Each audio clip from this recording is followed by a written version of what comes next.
Welcome to video number 2, the Finga.Studio minor pentatonic hands-on lesson. In this session, we take the guitar's most iconic scale and visualize it live across the neck. All right, ha ha ha. Welcome to video 2. Today we're taking the A minor pentatonic scale, the home base for rock, blues, and solos, and showing you how Finga.Studio makes it instant.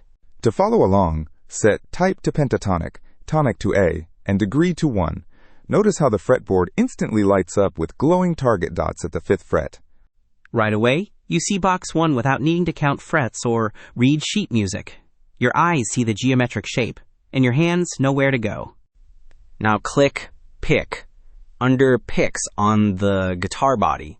Finga.Studio walks the notes one at a time so your ears hear the tones climbing up the ladder while your fingers do the walking on each rung.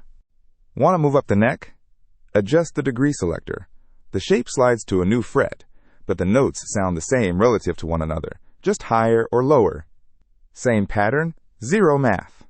And if you hit a wrong note while exploring, just click Reset in the whammy panel. You can't break anything. Grab your guitar, open Finga.Studio in your browser, and play along with the dots. Keep practicing, and we'll see you in the next lesson.